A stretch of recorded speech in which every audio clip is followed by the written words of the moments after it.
토인비가 자기의 연구의 도덕의식, 즉 의미와 목적의식을 나타내려 한 것은 명약관화한 일이다.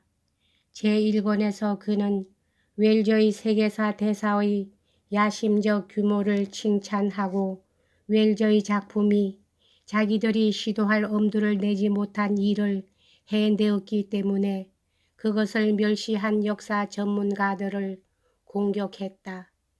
토인비는 자기의 작품도 웰저의 그것과 공통하는 그 무엇을 가질 것이라 시사하고 있는 것이다. 우리는 토인비의 목적이 슈팽글러의 작품의 목적과 비슷한 것을 당장 알아차릴 수 있다. 토인비가 슈팽글러의 영향을 받았다는 증거는 없다. 그가 슈팽글러에 대해 언급한 것은 실현적, 공정하지 못한 것이다. 그러나 처음부터 현학에 대해서 명백히 적대적이란 점에서 양자는 공통하였다. 토인비의 태도는 슈팽글러와 같이 실존주의적이었다. 어느 면에서 자신이 역사 밖에 서 있다는 듯이 글을 쓰는 역사가에게 그는 항의하는 것이지만은 이것은 자신이 인생 밖에 있다는 듯이 글을 쓰는 철학자에 대한 실존주의자의 혐오와 똑같은 것이다. 역사의 연구에서 가장 중요한 논설의 하나는 도전과 응전이라는 부분에서 엿보인다. 토인비는 문명의 여러 문제를 조사하기 위해 과학적 방법을 써왔지만 이 방법에는 한 가지 오류, 라스킨적, 감상적 오교와 정반대의 오류가 내포되어 있다고 지적한다.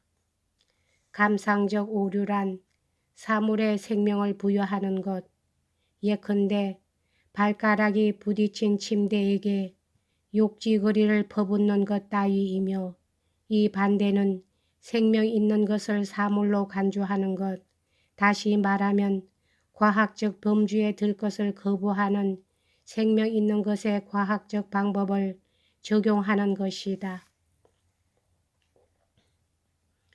여기에서 다시 우리는 실존주의를 볼 수 있다.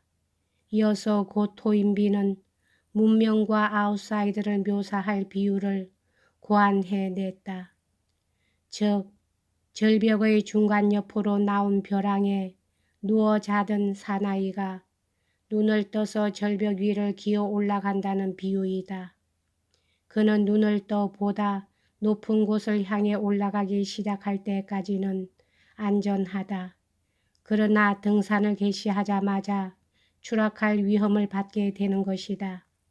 이것은 또한 구르드 제프가 본 인간의 모습이기도 하다. 인간은 잠자는 동안은 안전하지만 잠을 깨자 위험이 시작된다는 것이다. 이와 동일한 비유로서 파우스트는 말한다.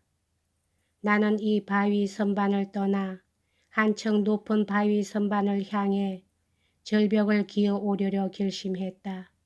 그렇게 함으로써 나는 위험을 초래하고 애써 안전에서 떠나는 것임을 나는 알고 있다. 그러나 가능한 위협을 달성하기 위해 나는 이 피할 수 없는 위험을 행할 작정이다. 이것은 인간을 야수와 초인 사이를 매는 끈으로 표현한 니체의 비유와 매우 근사하다 하겠다. 그런데 토인비는 이 점에서 도전과 응전의 이론을 피력한다. 그의 설은 다윈의 자연 도태설에 대한 부정이다. 인간은 가장 안락한 조건에서 번영하는 것이라고 그는 믿지 않는다. 반대로 인간에게 가장 도전적인 조건에서 번영한다는 것이다. 도전이 크면 클수록 그것에 응하는 인간은 위대해진다. 가장 가혹한 조건이 가장 위대한 인간을 낳게 한다는 이 주장을 증명하기 위해 토인비는 수많은 신뢰를 든다. 로마와 카프와 황하와 양자강, 아티카와 보에오드아, 비잔티움과 칼세돈, 그 밖에도 여러 가지 안일한 조건에 있는 약한 민족과 곤란한 조건에 사는 강한 민족이라는 같은 대비의 이해가 제시된다. 문명이 정신적 및 문화적으로 위대해지려면 곤란한 환경에 의한 도전을 필요로 하는 것이다. 여기서 예이처의 베일의 흔들림의 일절을 상기하지 않을 수 없다. 위대한 인간은 위기에 의해 만들어지는 것이라 주장하는 이 작품엔 다음과 같은 말이 쓰여져 있다. 그들 운명은 인간의 영혼을 위기에 직면케 한다.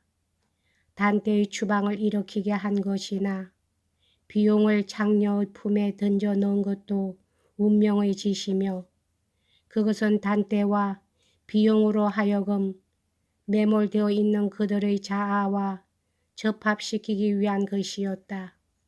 그리고 또한 토인비도 이와 매우 비슷한 말로 말하기를 운명은 한 가지 목적만을 갖는다.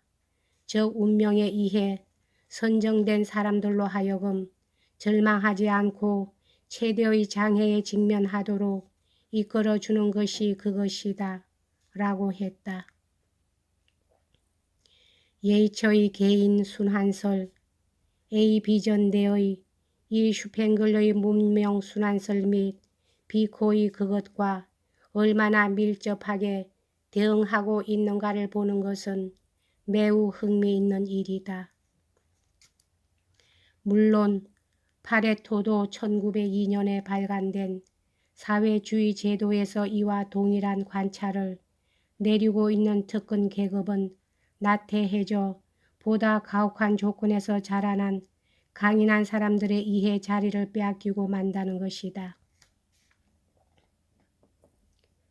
그렇다면 도전이 클수록 그만큼 자극도 크다는 법칙을 만들 수 있다는 말인가? 아니다. 문제가 그렇게 단순한 것은 아니다. 뭐니 해도 어떤 도전에 성공적으로 응전해낸 문명이 있는 반면 거기에 실패한 문명도 있는 것이다. 북구의 삼림은 원시인을 괴롭혔지만 로마인은 그 가운데에서 번영하는 촌락을 이룩한 것이다. 북미의 삼림의 식미한 백인들에 대해서도 같은 말을 할 수 있다. 그들은 인디안이 실패한 그 장소에서 도전에 응해낸 것이다. 그렇다면 성공한 문명과 실패한 문명의 차이는 어디서 생기는 것일까? 여기에서 토인비는 그의 가장 중요한 개념의 하나, 창조의 소수자의 개념을 설정한다. 이 점에서 토인비는 베르그송의 영향을 받고 있다.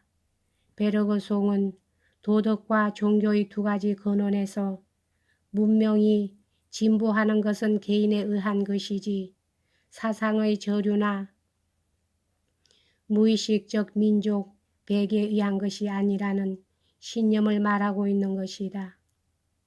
이것은 황야의 늑대의 하리할러가 표명한 개념, 즉 아웃사이드 천재는 사회의 급선봉이며 그들 없이는 사회는 산산이 붕괴할 것이라는 개념과 동일한 것이다.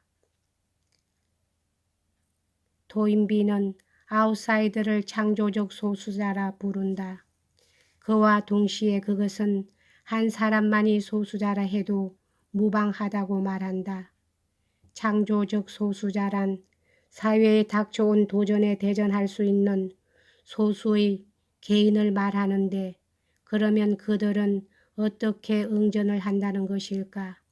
이에 대한 답은 역시 아웃사이더 연구에 적지 않이 흥미를 돋군다.